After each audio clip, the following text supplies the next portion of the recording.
Hi there, day 49, 25th of November 2014. I'm Danny Crouch, and this is the journey of a life coach and monitoring whether it's going to be a success or a scam.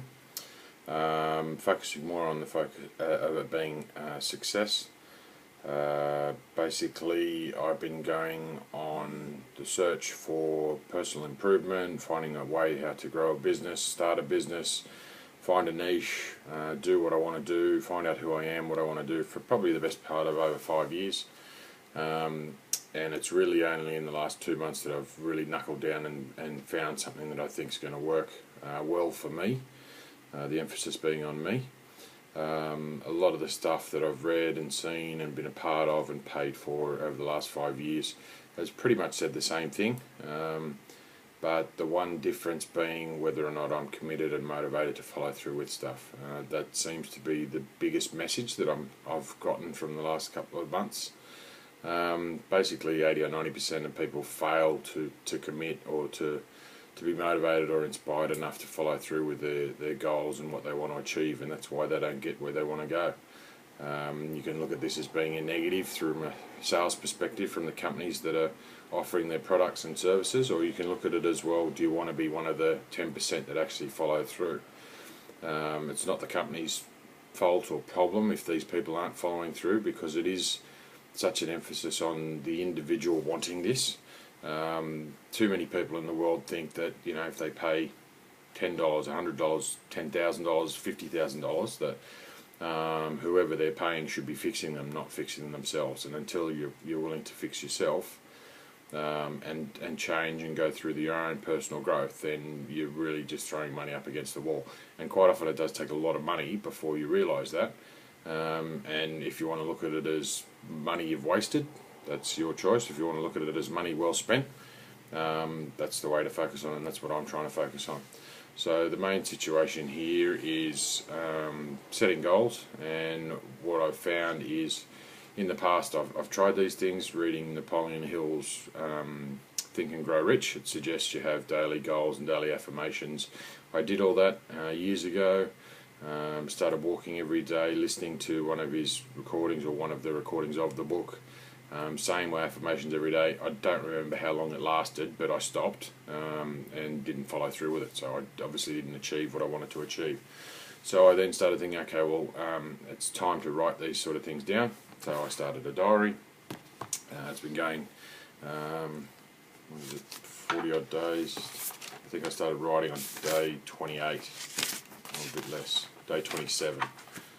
So it's a gradual process, step by step. So day 49, just to give you a bit of a background about me, 2 months ago, 49 days ago, even less, heavy drinker, heavy smoker, heavy gambler, didn't exercise much really at all, didn't worry about what I ate, as in KFC, pizza, McDonald's, hot chips,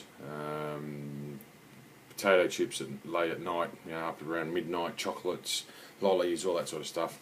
I'm 6'4" away at the moment. I'm weighing about 120 kilos. I did go out to 124, 25 kilos in the last month when I went on a 7-8 day cruise.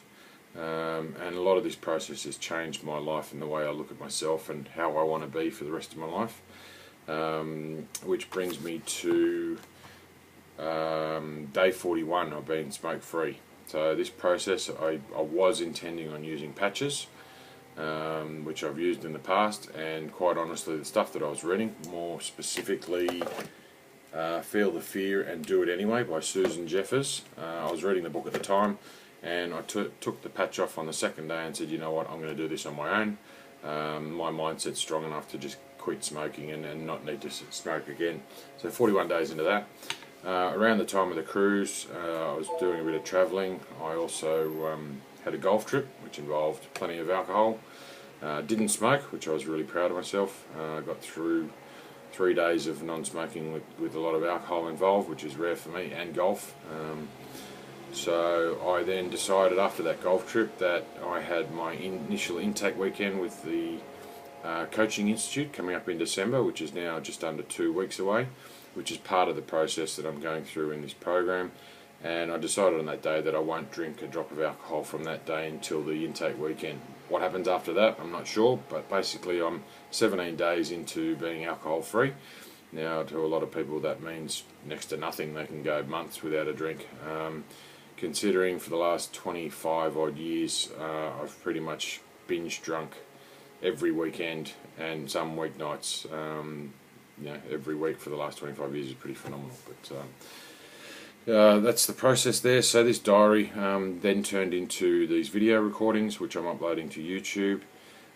This concept is for me to be able to go back and monitor my language, positive, negative, the tone of voice that I use, my facial features, my body language, the bags under my eyes, my double chins, and my weight, all those sort of things, so I can see the gradual process over time. And it makes me accountable. So wanting the need and desire to do this every day means that I'm accountable for my goals. I set my goals, I write my goals every day, and I'm focusing on remembering to do them. I've also got a whiteboard in the bedroom. I've got questions that Tony Robbins recommends, 7 in the morning, 3 in the evening.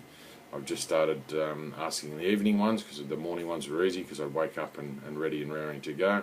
They revolve around what you want out of the day, how excited you are, how happy you are, etc, etc.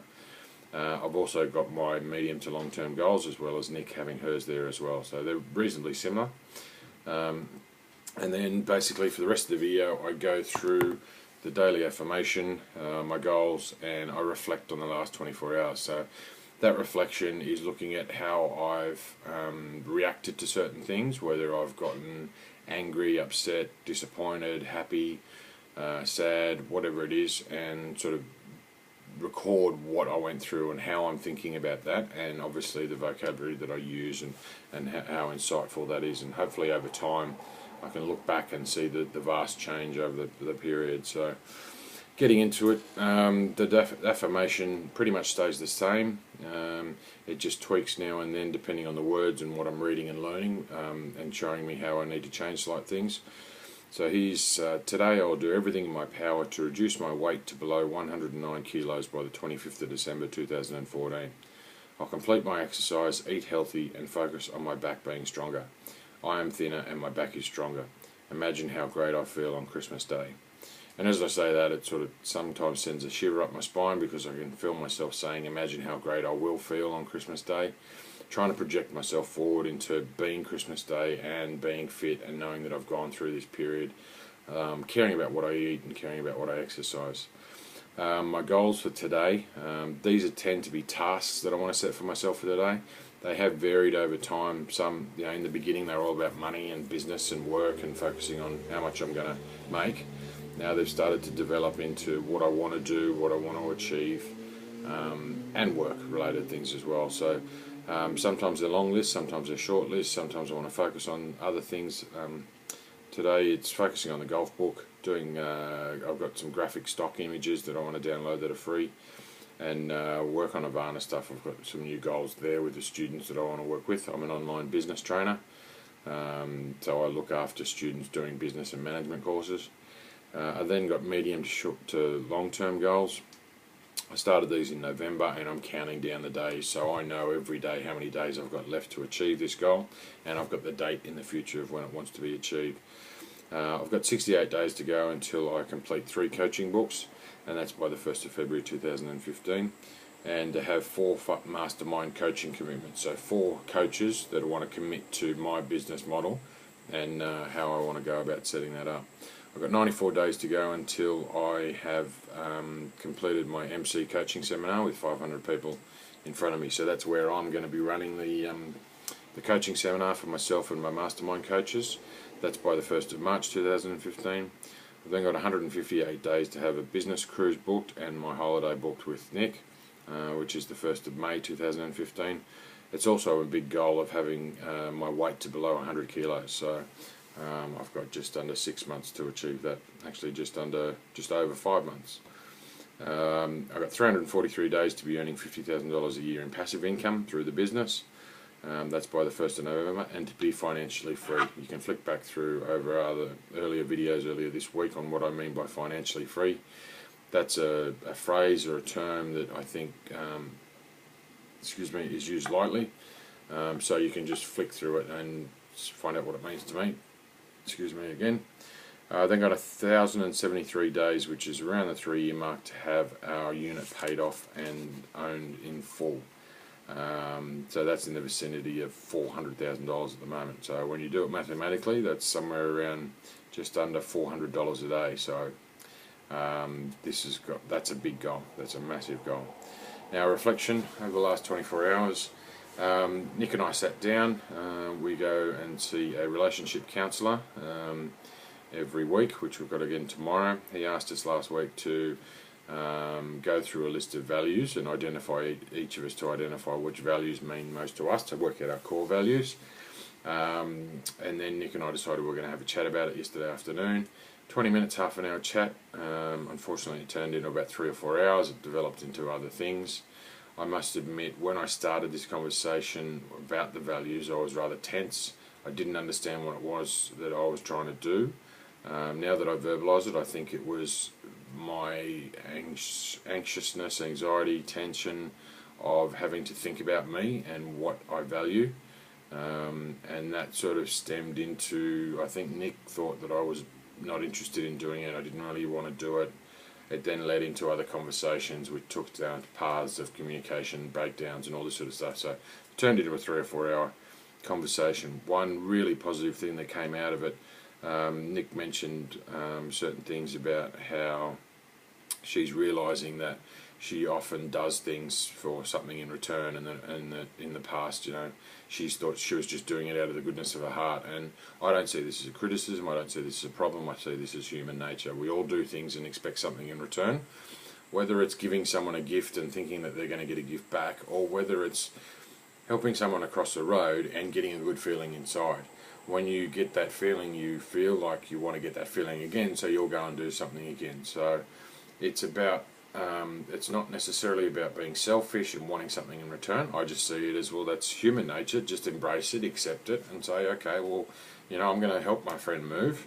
What I would like in return is some appreciation from that friend that I've actually done something for them. It doesn't mean they've got to go out of their way to appreciate you, but it's just the opposite, being a lack of appreciation can be quite hurtful. So I found that quite good that Nick actually saw that, because I think when I mentioned that sort of thing before, that she's doing something to get something in return, she thought I was having a go at her and really picking on her, so to speak. The other thing we're at, just to finish off, going through Awaken the Giant Within, the Tony Robbins book that I'm still working on. Past the halfway mark now. I think I've mentioned before that I'm not big on reading and haven't been big on reading in the past. I'm starting to change that by reading every day. So I'm reading this Awaken the Giant Within, and I'm at the section of goal setting, which is interesting considering I'm talking about my goals. But basically he suggests that you write 4 goals: personal development goal, business goal, adventure goal, and a contribution goal. So I broke these down. My personal development goal is to weigh less than 100 kilos by the 1st of May, which is in my goal setting system. And then the rest of them are to be a yearly goal. So these are things that I really want to aspire to and achieve within the next 12 months. So the business goal, again, is another goal, is to be earning $50,000 a year passive income. The adventure goal. Now this is to have a golf membership. So I used to have a golf membership down in Sydney. I was playing twice a week. It sort of categorised me as a regular golfer. I was overweight and my back would cause me great pain when I'd go and play golf. That's going to change now because of these goals of weight loss, because of these goals of exercise and diet and fitness and all that sort of stuff. Being back playing golf will symbolise my ability to turn my life around and get into personal growth, because I'm drawn towards wanting to look after my body. I'm drawn towards wanting to eat right. I'm drawn towards wanting to weigh less than 100 kilos. So the golf membership is a symbol of these achievements, and it is a reward. So, and then the contribution is in the vicinity of having my mastermind coaching group and myself doing pro bono coaching work for shelters, men's shelters, women's shelters, stuff like that. People that basically can't afford coaching services, that are really going through a tough time. So it's about, for the coaches, it's about learning what rock bottom is and how tough some people do have it. So when you're working with clients that think that it's the end of the world, you can actually compare that these guys haven't really got it that bad. There is light at the end of the tunnel. There are things that they can be happy about. And this is a process for the coaches. It's also giving these people in the shelters the opportunity to see a different way and to know that people are prepared to do things for no money and to go and help them because they care and they want to care. So that's my contribution goal. I would rather like to see these coaches, life coaches that supposedly the successful ones make so much money. I think this is a good opportunity to give some of their services back. It's not just about raising money and then donating money to charities and stuff like that. That to me is the easy way out. It gets siphoned through the charities and taxes, and people get money in that. But providing a service that's going to give these people the opportunity to turn their lives around, I think, is much more valuable. So that's what my contribution goal is over the next 12 months. But that's it for today. That's Tuesday, close to the middle of the week, and I'll see you tomorrow.